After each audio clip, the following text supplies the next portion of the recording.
Welcome to the Property Elite podcast. I'll be your host, Jen Lehman, chartered surveyor and co-founder of Property Elite. Stay tuned each week for more on industry hot topics, market updates and new RICS guidance.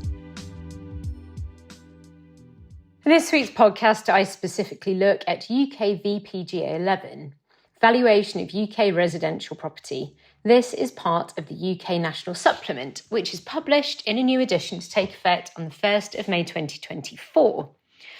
The revised UK VPGA 11 provides comprehensive guidance on UK valuations of residential property.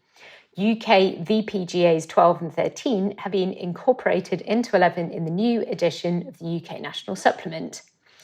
RICS have confirmed that 11 will supplement additional valuation guidance that will be published in the future.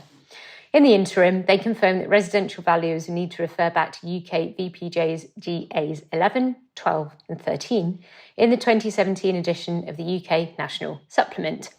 They also provide a list of relevant guidance currently published in the new UK VPGA 11.12.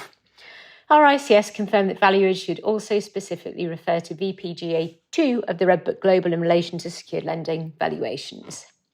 So what is the role and remit of the residential valuer?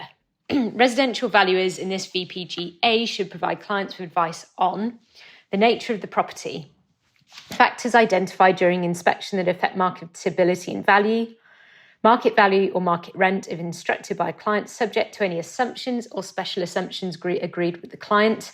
Secured lending valuations are subject to the provisions of UK VPGA 11.2 bases of value in relation to planning and development potential, and the exclusion of this using a special assumption.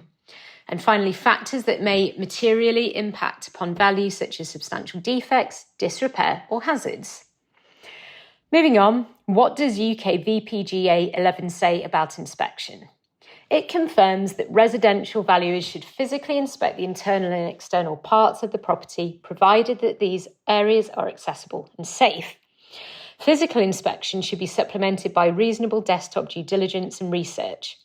RICS confirmed that roof space inspections should be head and shoulders only and are only required where the valuer considers that such inspection is essential to identify matters likely to have a material impact on market value. Where a client instructs the valuer not to inspect fully or to provide a desktop valuation, the limitations of this need to be stated clearly in writing. Valuations on either of these bases need to be informed by appropriate desktop research. Moving on, what does UK VPGA 11 say about investigations? Desktop due diligence or desktop research is required for all valuation work. This includes using local knowledge and online or physical information sources.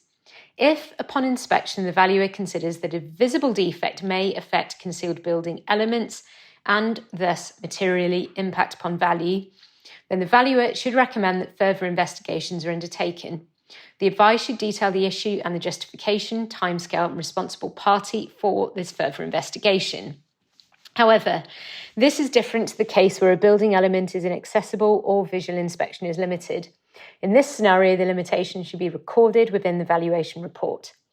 The implications of heart and large are, of course, pertinent here, and the RICS emphasised that RICS members should exercise professional judgment and not call for further investigations only to cover themselves against future liabilities.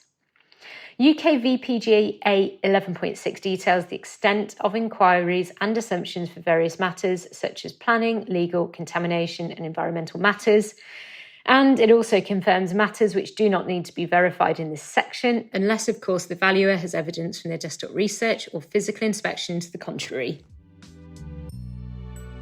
Thanks for listening to the Property Elite podcast this week. Head to our website to check out our full blog, free and paid support resources and services, free consultation for every single RICS APC and ASOC FRICS candidate, and also ask us any questions you have via the website chat blog. See you next week.